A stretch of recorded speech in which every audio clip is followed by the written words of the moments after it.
उदयपुर में 2 दिवसीय किसान महोत्सव की शुरुआत 26 जून को मुख्यमंत्री अशोक गहलोत ने की है। कारण था किसानों को पशुपालन सहित अन्य प्रकार की जो नवीन खेती है, तकनीकी खेती है, उनसे रूबरू करवाना, साथ में पशुपालन से भी जोड़ना। कई प्रकार के पशु यहाँ पर विभिन्न नस्लों के आए हुए हैं, लेकिन आज इसी नस्ल से मिलवाना चाह रहे हैं जो नेशनल चैंपियन है। नेशनल चैंपियन आप देख सकते हैं, ये बकरा नेशनल चैंपियन है अपनी अलग तरह की ब्रीडिंग के रूप में। इसकी हाइट, इसके ये कान देख सकते हैं आप, इसकी हर प्रकार की इसकी कलर देख सकते हैं, स्किन कलर पिंक बताया जाता है। इनके जो ओनर हैं इनसे बात करेंगे। क्या नाम है सर आपका और क्या खासियत है इसकी? सर मेरा नाम डॉक्टर शंकरलाल है और हमारा खिचड़ एग्रो फार्म है हनुमानगढ़ राजस्थान से। हम यहाँ उदयपुर इस एग्जीबिशन के अंदर लेकर के आए हैं। ये सोजत नस्ल की ब्रीड है। सोजत राजस्थान की पर्टिकुलरली ब्रीड है, जो अपना पाली ज़िले का सोजत क्षेत्र है यहाँ की। और इस नस्ल की विशेषताएं काफ़ी इसके अंदर यूनिक ऐसी विशेषताएं हैं जो इसके ग्राहकों को ये अट्रैक्ट करती है। जैसे आप अभी भी देख पा रहे हैं, पूरे मेले के अंदर जहाँ करोड़ों रुपए के भैंसे हैं, उनको छोड़ करके एक बकरे के चारों तरफ में लोगों की भीड़ का जमावड़ा उमड़ा है। तो इसके पीछे इसकी जो सुंदरता है, इसकी हाइट है, इसकी लेंथ है, इसके बॉडी के एक एक पॉइंट जो इसका कैरेक्टर है, वो इसकी सुंदरता को बढ़ाते हैं और चार चांद लगाते हैं। और मैं आपको बताना भी चाहूँगा, ना केवल इस मेले के अंदर, जबकि पूरे विश्व भर के अंदर भारतीय मूल की इस सोजत नस्ल की डिमांड आज के समय में प्रेजेंट में बनी हुई है। एशिया महाद्वीप की सबसे बड़ी मंडी देवनार के अंदर प्रेजेंट टाइम में लगी हुई है, खास करके कुर्बानी के समय पे लगती है।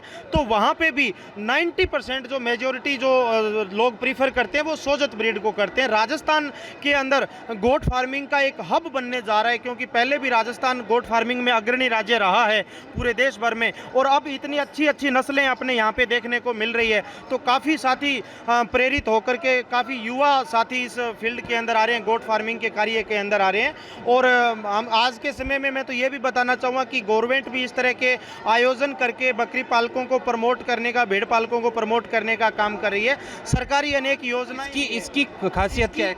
इसकी खासियत मैं आपको पर्टिकुलरली बताना चाहूँ। जैसे इसके आप सींगों का, कानों का पैटर्न देख पा रहे हैं। इसकी ब्रीड की यदि अपन कैरेक्टरिस्टिक्स की बात करें तो इसके सींगों का पैटर्न आप देख पा रहे हैं, इसके फेस का पैटर्न आप देख पा रहे हैं, इसकी जो कानों की क्वालिटी है ये सबसे शानदार है। बहुत ही बड़े लेंथी कान है, 1.5 फीट एक कान की लंबाई है, और साथ ही साथ में कान की जो चौड़ाई है ये भी इसकी सुंदरता को बढ़ाती है। जैसे इसमें आप कलर का पैटर्न देख रहे हैं, इसकी बॉडी की लेंथ, बॉडी की हाइट, और जो पूरा का पूरा स्ट्रक्चर है इसका आज के समय में 1 क्विंटल 5 किलो वजन है।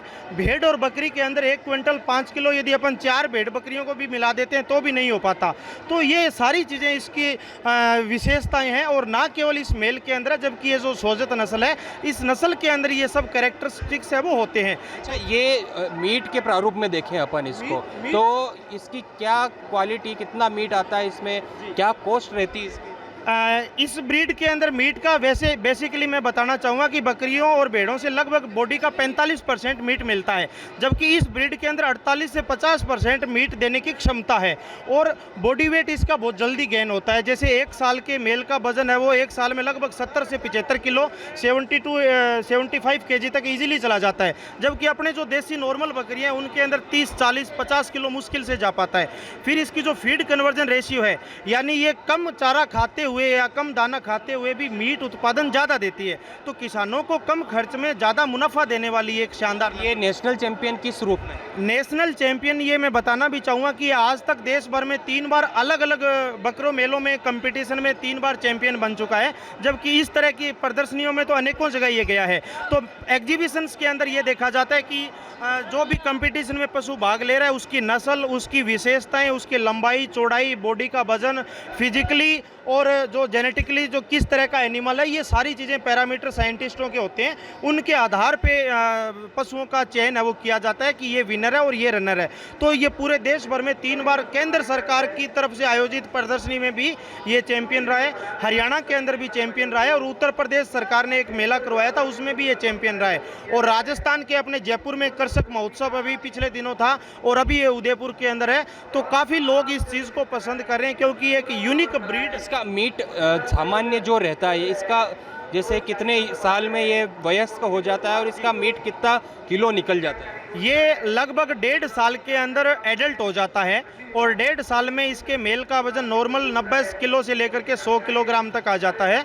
और पर्टिकुलरली जैसे कुर्बानी पे जो साथी काम में लेते हैं वो 1 साल से ज़्यादा लेते हैं, तो उस समय इसका वजन 70-80 किलो इजीली आ जाता है। 70-80 किलो में अपन यूँ कह सकते हैं कि 40 किलो इसमें मीट आराम से निकल जाता है, यानी टोटल वजन का 50% मीट में। क्या कॉस्ट रहती है इसकी वैसे तो नॉर्मल मीट की 500 से 600 रुपये रेट है, जबकि इसकी 800, 900 या 1000 रुपये तक भी साउथ इंडिया के अंदर 1000 रुपये से ज़्यादा भी इसके मीट की डिमांड है। और पूरे देश भर में सबसे ज़्यादा यदि किसी गोट की डिमांड है या किसी गोट के मीट की डिमांड है तो राजस्थान की ये सोजत ब्रीड है, इसकी डिमांड है। प्रोटीन की बात करें तो क्या है प्रोटीन वाइज भी यदि अपन देखते हैं तो मीट, वैसे तो एनिमल जो मीट है वो प्रोटीन का एक अच्छा सोर्स होता है, जबकि यदि इस ब्रीड को लोकल के अंदर लोकल ग्रेजिंग में पहाड़ों पे यदि चराया जाता है, जंगलों में जो भेड़ और बकरियां चरती है उसकी क्वालिटी थोड़ी और इम्प्रूव हो जाती है। तो लगभग अपन यूँ कह सकते हैं कि 17 से 18% तक इसके मीट के अंदर प्रोटीन की क्वांटिटी है वो रहती है।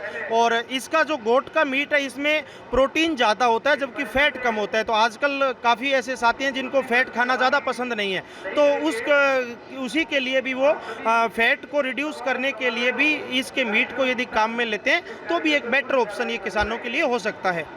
तो देखा आपने कि नेशनल चैंपियन, इसका नाम शेरा है, नेशनल चैंपियन शेरा, जिसकी नस्ल के बारे में आपने जाना कि किस तरह से इसमें प्रोटीन रहता है, इसमें कितना किलो मीट निकलता है, क्या कॉस्ट रहती है इसकी, और किसान इसको अगर पशुपालन के रूप में घर पे अपना उपयोग में ले तो काफ़ी आर्थिक संबल हो सकता है। एबीपी न्यूज़ से विपिन सोलंकी, उदयपुर।